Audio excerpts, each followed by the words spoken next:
All right. Hello. Good evening.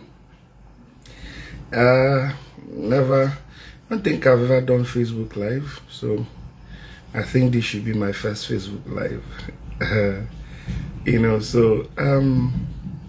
My name is Ifeanyi Keke, and I have a burden for men. So I'm going to be talking specifically to men. I'm going to be talking to men, but specifically to fathers. So it's something I've been thinking about, and then something happened today that more like triggered it again and reminded me. So I went for my children's open day today. I usually go for their events. I go for their sports days. I go for their PTA meetings. I go for open days. I go for those things.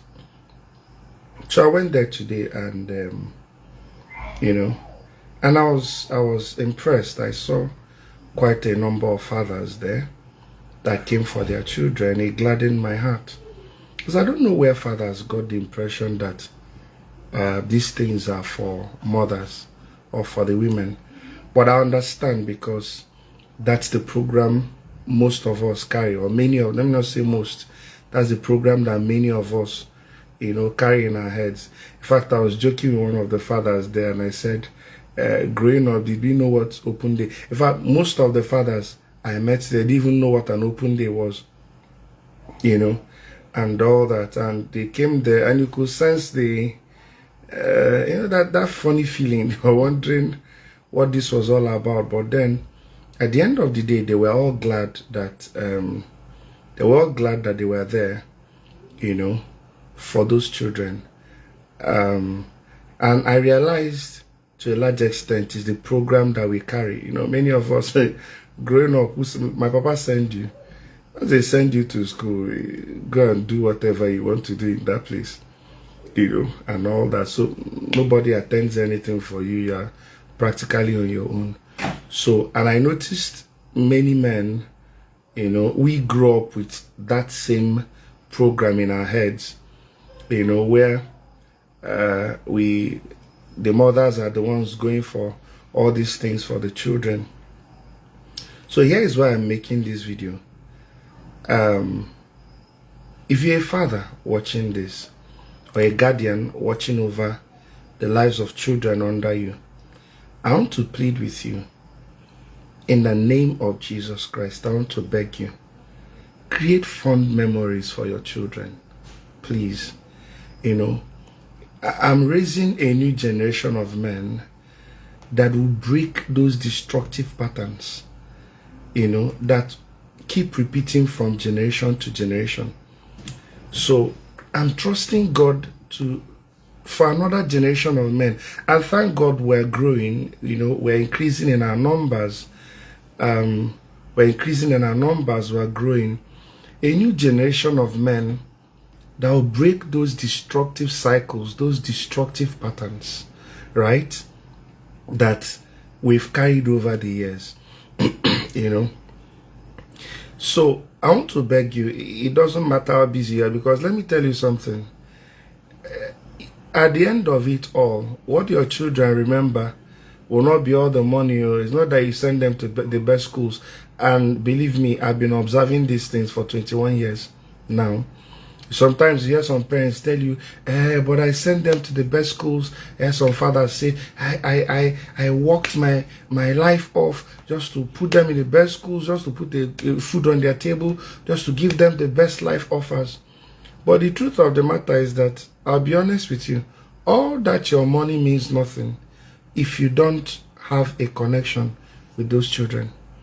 Believe me, I can tell you, as somebody that, has been in ministry, leading young people, for the past 19, 20 years, I can tell you for free, the most important thing that a child needs from their parents, especially the fathers, I have found out that a child that knows his or her father's love can do anything. They can take on their world. They can shift. They are the ones that have the guts and the boldness to face their world and move mountains and accomplish great feats. You know, look at Jesus, for example. Before Jesus did anything, before he healed one sick person, before he cast out one devil, before he did anything, the Father invested that confidence in him. And he said, "This is my beloved Son, in whom I'm well pleased." There's a reason the Father did that. And those of us that are fathers, we owe it to our children. Don't say you are thinking it in your head. Affirm them. Your child needs to hear those words over and over and over. They need to hear, "I love you." They need to hear, "I believe in you." They need to hear, "I am proud of you." They need to hear those things over and over and over again. You know, so create out time for those children. Create time. Don't tell me you are busy. Make out time for those children. As much as possible, you know, do the school runs. Do the school runs. Even if you can't do to and fro, do one. Even if you can't do the whole 5 days of the week, take some days, work it into your schedule. You know, I found out that the best moments of my day are the times I spend with my children. You know, especially when, if I'm taking them to school, I'm bringing them back. Oh my God, they gist you all kinds of things. You know, those moments give you an opportunity. It gives you a sneak peek into their world, right? Apart from the bonding it creates, it helps you understand their generation better. It helps you understand their world better. It helps you understand the challenges they deal with better. It helps you understand them better. You know, and failure to create this bond is the reason a lot of children go through things and their parents don't know. Believe me, if the kind of things I hear in counseling, oh, they are heartbreaking and mind-boggling. I'm telling you, a young lady walks into my office one day, as at that time she was 19, you know, and she said, "So I've had 4 abortions at 19. Of course, her parents had no clue, right? And for the same guy, not for different people. And the kinds of things we hear.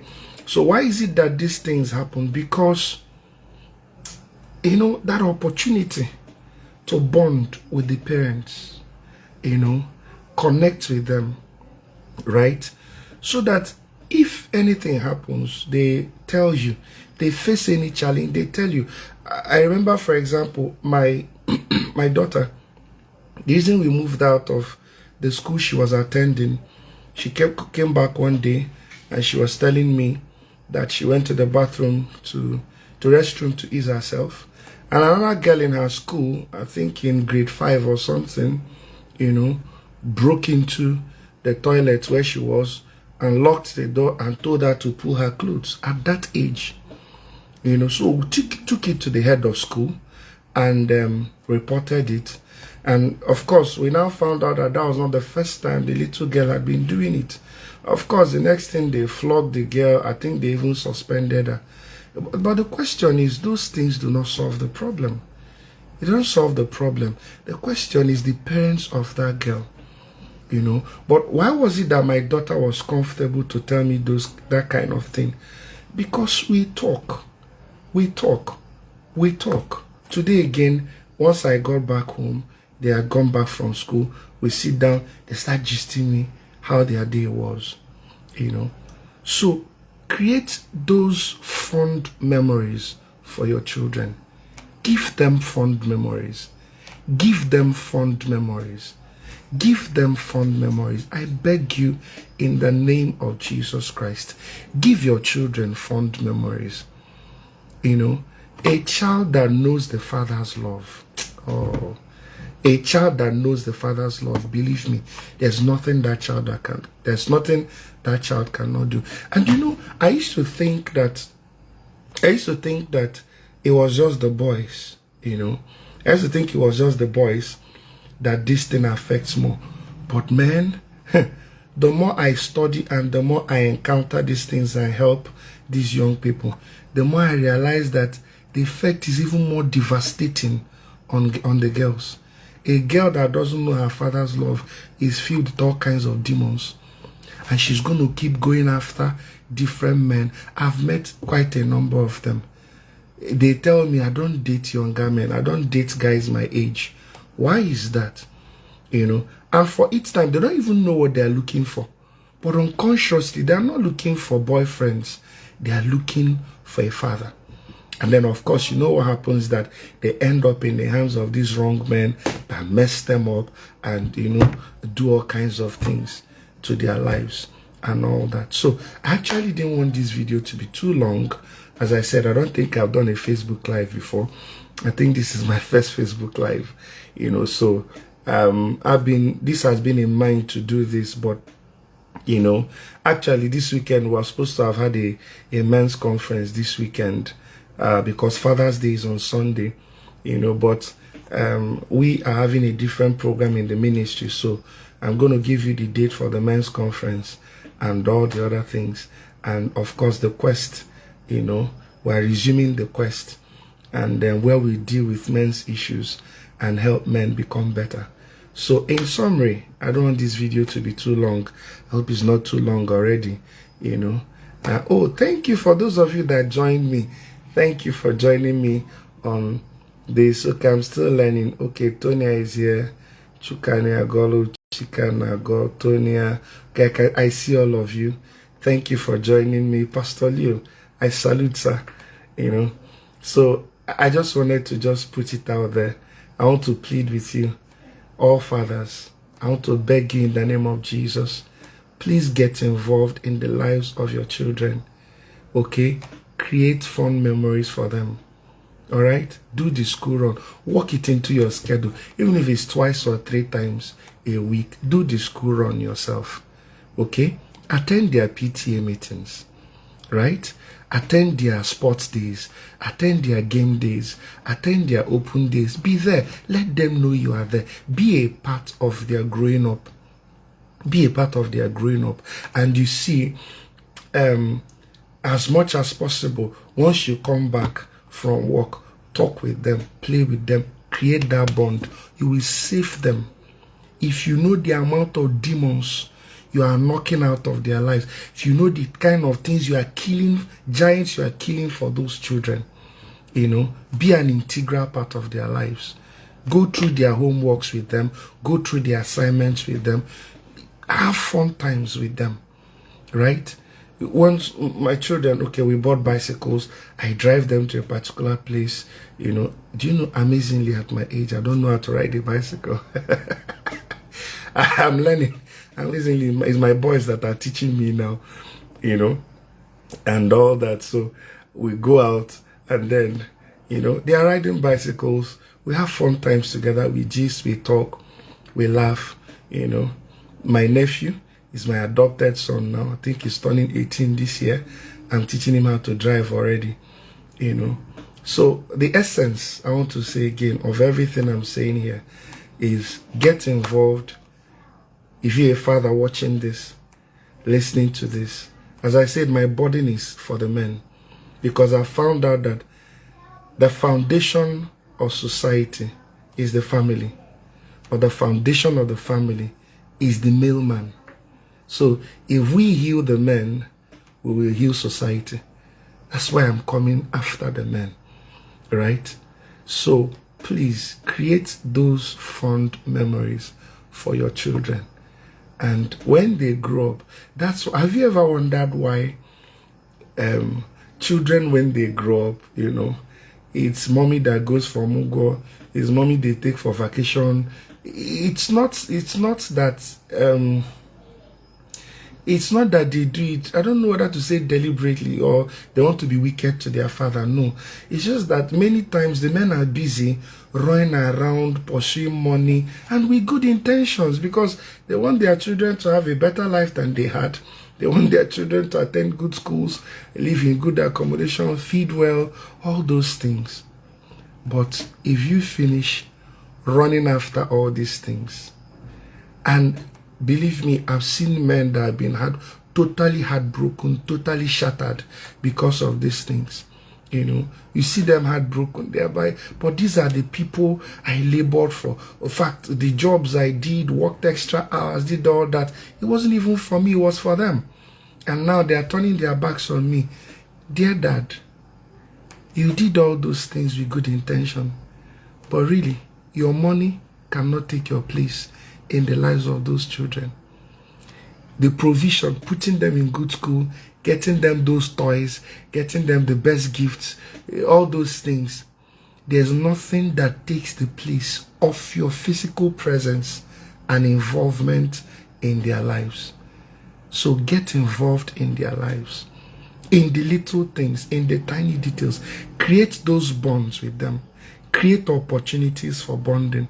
Let them be free to tell you anything and everything. You know, let them be free around you. Let them tell you anything. You know, I'll come your way again. I don't even know how long this video is. You know, but as I said, I didn't want it to be too long. So I'll come your way again. The quest is returning. We're going to be posting the updates and all that. I'll come your way again. God bless you. If you're a father, go create fond memories. Give them memories. Give them things they can remember. And when they grow up, they will not forget those things. You would have accomplished a number of things. One, you've given the next generation of men a framework to raise healthy children. But the second thing you've also done is that you've created a bond that will last a lifetime. It doesn't matter where they are. They'll always be eager. They look forward to calling you and talking with you on the phone, because that bond will always be there. God bless you. I'll come your way again.